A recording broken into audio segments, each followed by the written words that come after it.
I'm J.R. Church. Welcome to today's analysis of the news. Albert Pike was one of the most colorful characters in American history. It is said that he was born on December 29, 1809 in Boston, was the eldest son of 6 children born to Benjamin and Sarah Andrew Pike. He studied at Harvard and later served as Brigadier General of the Confederate Army. After the Civil War, Pike was found guilty of treason and jailed, only to be pardoned by President Andrew Jackson on April 2, 1866, who met with him the next day at the White House. On June 20, 1867, Scottish Rite officials conferred upon Johnson 32nd degree Freemasonry degrees. Pike was said to be a genius, able to read and write 16 languages.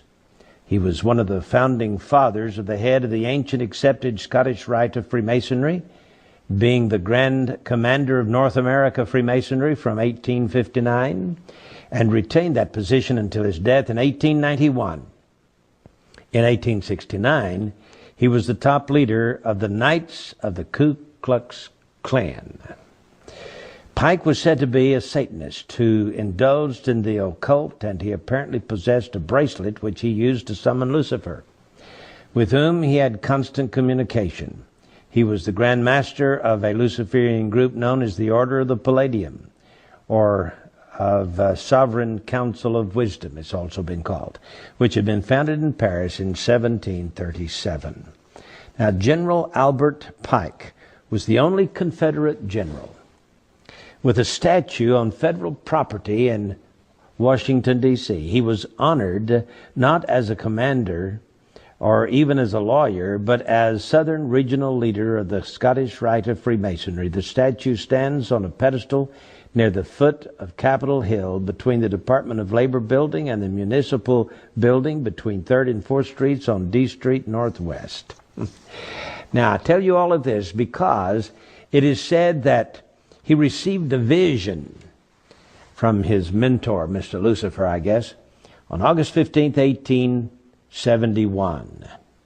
And William Guy Carr, former intelligence officer in the Royal Canadian Navy, wrote a book called Satan, Prince of this World, in which he gives this information. He said that he received this information from a book written by Cardinal Caro Rodriguez in Santiago, Chile, who wrote in 1925 a book called The Mystery of Freemasonry Unveiled. And in this book, in 1925, it is said that he wrote a letter to a man named Mazzini in which he described this dream.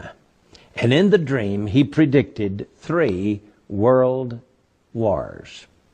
The First World War, he said, must be brought about, and I'm quoting from Albert Pike. The First World War must be brought about in order to permit the Illuminati to overthrow the power of the czars in Russia and of making that country a fortress of atheistic communism. The divergences caused by the agents of the Illuminati between the British and German empires will be used to foment this war. At the end of the war, communism will be built and used in order to destroy the other governments and in order to weaken the religions. Now, students of history will know that Otto von Bismarck forged certain alliances between 1871 and 1898, which brought about this war, this World War I. And Otto von Bismarck here says that he was a co-conspirator with Albert Pike, and he was the one instrumental in bringing about the First World War. Well, that's the First World War. Then he dreams that there must be, he is given in this visionary dream, a Second World War. Now remember, this was in 1925 that it became public in this book written by a cardinal from Santiago, Chile, Rodriguez. He says, quote, "The Second World War must be fomented by taking advantage of the differences between the fascists and the political Zionists. This war must be brought about so that Nazism is destroyed and that the political Zionism will be strong enough to institute a sovereign state of Israel in Palestine.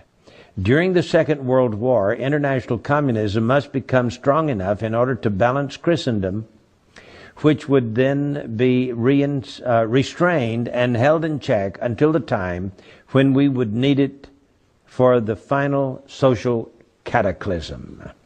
Well, there are some who may argue that the terms Nazism and Zionism were not known in 1871. Now, you should remember, however, that the Illuminati invented both of these movements. In addition, communism as an ideology and as a coined phrase originates in France during the Revolution.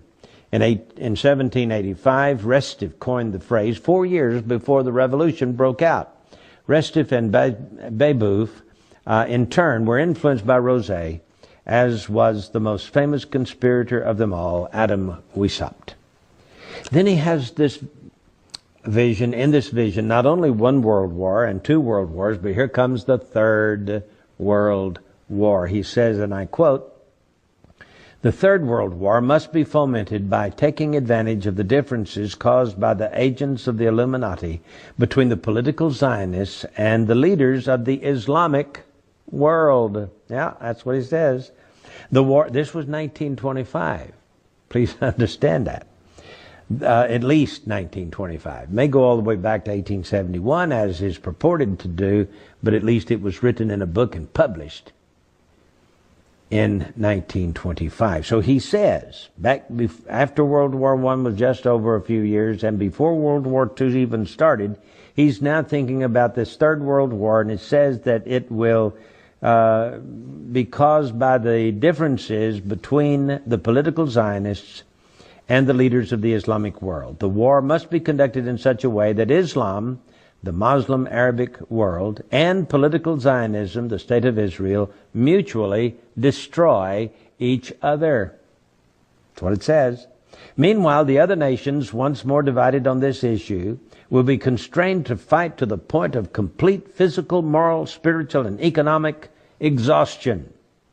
We shall unleash the nihilists and the atheists, and we shall provoke a formidable social cataclysm in which, in all its horror, will show clearly to the nations the effect of absolute atheism, origin and savagery, and of the most bloody turmoil. So he's against Christianity and he's against atheism. They're supposed to fight each other to the death, you see. Then, he says, everywhere the citizens obliged to defend themselves against the world minority of revolutionaries will exterminate those destroyers of civilization and the multitude, disillusioned with Christianity, whose deistic spirits will from that moment be without compass or direction, anxious for an ideal, but without knowledge where to render its adoration, will receive the true light through the universal manifestation of the pure doctrine of Lucifer. That's what he says. Brought finally out in the public view. So he's saying that Lucifer will finally make himself, the good guy. He's going to save the world from these atheists who don't believe in deity and from these Christians who believe in the good God.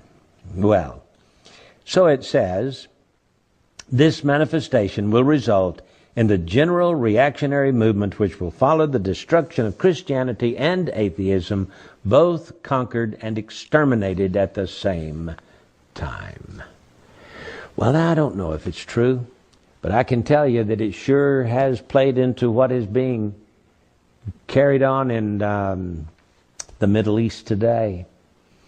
And it looks like everything from World War I and World War II, with the development of the State of Israel, and with the Zionist movement and the communist movement and the atheist movement and the peppering down of persecution on the Christians of this world, it looks like that may be Lucifer's attempt at annihilation of us all, so that Lucifer will appear in the form, of course, of what the Bible calls the Antichrist, and establish peace on earth for mankind.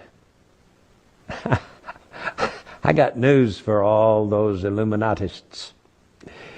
Their little plan will only last for 3.5 years and will be destroyed by the second coming of Jesus Christ himself, who, by the way, is going to take all of us Christians out of this world before the 7 years sets in, before this Luciferian ideal can capture the imaginations of people on planet Earth. There won't be a fight between Christianity and atheism, because we will be gone. But the atheists, they might meet their demise at the hands of the Antichrist when he introduces Lucifer, his old pal. I can tell you this, they're all going to be thrown into the lake of fire. So says the Word of God, and I believe it from cover to cover. I'm J.R. Church. We'll see you again tomorrow with our analysis of the news.